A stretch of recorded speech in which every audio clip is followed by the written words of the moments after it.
guys, welcome back to Content is Profit. Today we continue with the content trends for 2025. So if you haven't listened to the previous episode where we go over trend number 1 and trend number 2, go listen to it. And then come back here because today we're going to be talking about trend number 3 and trend number 4. So we're going to be talking about the top platforms that, you know, your company, depending if you're a B2B or a B2C, should be publishing, and also a secret recipe for other people to create content for you and your company. So with that, let's get started.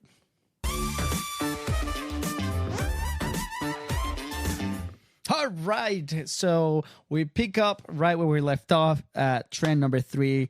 And again, if you are listening on our YouTube channel, I'm kind of showing the report over here that we got from our friends in HubSpot on their marketing podcast, where we can dissect this. So, you know, there are also 2 other episodes where we go over a lot more information and about B2B specific and B2C specific. And then right here, we continue to do it. So this is kind of me reading this for like the second time and reacting and giving kind of my thoughts on it. And I would love for you to kind of send us your messages and kind of like what you think about any of these trends. So the top social channels for 2025 are, no lie, YouTube, Instagram, and definitely TikTok. And here on the right-hand side, we see kind of like what people are planning to invest in. You know, red for those watching is B2B, and black is B2C. So super interesting because you see at the very top, we see Facebook with 18% for B2B and 19% for B2C. And recently we heard an interview with Facebook and Meta and kind of like what they're planning to do for the consumers. One, they have like your feed for obviously how it is right now, but they're also investing really heavily into bringing back to, you know, that personal touch where it started in like 2005. So pretty interesting. You see Instagram 15% for B2B, 18% for B2C, LinkedIn 14% for B2B. I mean, I think probably LinkedIn should be a platform that we should not sleep on if you are in any kind of business. Some people are saying that it's turning into a social platform just because of like the way that they're kind of running the content with like the social shorts feed now, that people can actually upload videos in there. But a lot of people are taking advantage not only of that, but like functionalities like newsletters or the in content that famously people go there. Now we can also see kind of YouTube here with like 11% on both. And then you have TikTok with 8% and 10% respectively. So with TikTok, it makes emotions, right? I think like it is an amazing search platform. Now it's interesting because I'm a very visual learner. So what I do now is like I search for something, and instead of reading the article maybe that the blog is presenting me, I'll go watch a video on YouTube. I personally don't log too much into TikTok because I do get sucked in, but that's how a lot of people are using it, to find these like small tutorials. So if you're a B2C, like a consumer product company, you can put a lot of investment in content that shows how to use your product, if it solves a problem, because people are actually searching for it. So it's interesting the way that they want to compete with YouTube comes like right after that. So in 2025, Facebook, TikTok, and YouTube will remain strong for both B2B and B2C brands. That's what you just saw. B2B marketers plan to invest more on LinkedIn, and B2C in TikTok, reflecting how shoppers research new products and services personally and professionally. Emerging channels include Reddit, Discord, and Threads. Another shout out to Adam, which is like specifically just publishes on Threads as an episode about 4 episodes ago. And these 2 are used around 10% for marketing teams. We have another company that we talk to pretty often in the racing industry, and they have an incredible Discord channel where it serves as a community. They put content in there. The drivers and the gamers are highly engaged in it. So another interesting vehicle for you to kind of check out. Marketers will have to find ways to overcome their biggest challenges to reach their social goals for 2024, specifically now that we have so many options, right? It's kind of hard to put all the eggs in one basket when you have opportunity everywhere. For both business-facing and consumer-facing marketing teams, the top challenge is keeping up with trends. B2B marketers are also having trouble reaching their target audience, and B2C marketers want to gain and keep followers. So yeah, absolutely. I mean, we've seen it all over the place, reaching the target audience and mix that with different trends that move at the speed of light. I feel like it's crazy, right? So we more than ever should have a team that's nimble, that can adapt.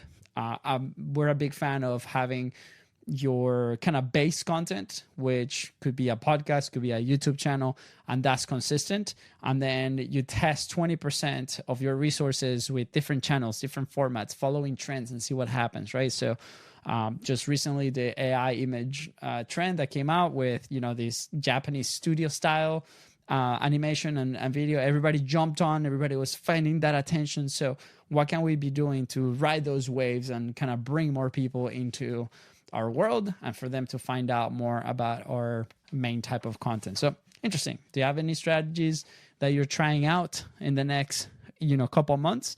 I would love to hear about it. So here's an example that's pretty awesome. And I'm going to share a screen, and you're going to see a couple other examples here on the right-hand side with different podcasts like The Hustle and Online Marketing Made Easy, The Gold Digger with Emma Kutcher, and obviously Content is Profit. But you can go here, and these shows are incredible when it comes to resources and latest trends. But here is the trend example. So Casio, like the watch company, right, is a widely known electronic brand. No kidding. Known for their iconic watches. To connect with their audience and increase brand awareness online, they've invested in social media across Instagram, TikTok, and YouTube. No lie there, right? So they struck a course specifically on TikTok, adopting their content to meet trends like outfit of the day, posts featuring Casio watch, get ready with me. For those that are listening and haven't been familiar with this type of content, is basically somebody like getting dressed or makeup on, get ready with me as I'm gonna go tackle the day, which is super interesting. Memes, brand collabs, and influencer partnerships. The Casio Italy TikTok channel now gets an average 200,000 views per post, which is crazy, and any passing like the million mark. So obviously this is a great example of like this brand specifically finding a moment of the day of these influencers, or what's relevant to put in their product in the middle of it and have these partnerships, right? Casio also started a podcast. Casio stories to highlight emerging artists on the space, many of whom use their products. The podcast is available on YouTube, Spotify, and other streaming platforms to help them reach and retain new audiences. So super interesting. Like I said, very unique ways to do that. So where does your product fit into the trends that are happening today, or the type of content that is happening today? We share an example of an idea that we have for a exotic car podcast that's going to happen. And the first guest might also be the first sponsor, right? Because the product is so relevant to that show. So how can you integrate the brands in the things that you're doing, or how can you integrate the user-generated content and influencer marketing to that? Which brings us to trend number 4. Marketers are finding success with influencer marketing, specifically those with niche audiences. So there's been a myth, I guess, now brands want big audiences, big followers, big things. And if you listen to the episode 563 with William Gassner, we go over kind of like what his platform does with micro influencers and these things, where brands are trusting now those guys because they've curated, maybe they're higher quality, higher intent. I mean, super interesting, right? So in 2024, 24 marketers reported using influencer marketing, and both B2B and B2C brands found the most success with micro influencers with 10K to 100K followers. Working with smaller creators and influencers has allowed brands to build trust with new audiences, gain access to niche, tight-knit communities, and stretch their influencer marketing budget further. Super interesting. So, we have an episode with Justin who talks about sponsorships like this. Obviously, with William, the platform that connects you. Incredible resources here. Content is Profit. Marketers report seeing the highest ROI from influencers on number 1, Facebook with 28%, 2, Instagram with 22%, and 3, YouTube with 12%. Brands most commonly spend 50 to 74% of their marketing budget on influencers or content creators. So this is a big budget for a lot of brands, and it's super interesting to me. Again, super interesting. I thought YouTube was going to be the number one, but Facebook, it's rocking here. But will the brand influencer partnership trend continue or evolve? So 86% of wow, my English is not very good looking to. Surveyed leaders believe it's likely that AI-generated influencers or social media avatars will replace influencers by the end of 2025. I think this is a big stretch. I don't think this is true. I think there's going to be some kind of like AI-generated type of content that is going to evolve and is going to make this deal. So, I mean, we see now there's examples of like these virtual girls, for example, that are creating content for platforms like OnlyFans that are completely AI and are bringing in thousands and thousands of dollars. I mean, it's just a matter of time for that to transition into, our markets and see that play out. I think it's interesting, but I don't think it's going to be fully replaced for a lot of people. I think it's going to lower the cost of creation. It's going to lower the cost of production for a lot of people. Maybe in the sense of like talking head videos, kind of like this one that we're doing. But at the end of the day, is that really genuine? Like, are we saying that without disclosing it? Is that going to build trust? Hence, if we lose trust, are we going to lose sales? I think there's a whole topic that we can go into that, but I don't think that's true, that last statement. So which side, this is an interesting graphic here. So which size influencer or content creator do you see the most success with in 2024? So this is basically asking the companies that are on Hotspot kind of like what size influencer, they dealt with. So again, red is B2B and black is B2C. So about 23% of B2B saw success with nano influencers. So nano, I guess, 1,000 to 10,000.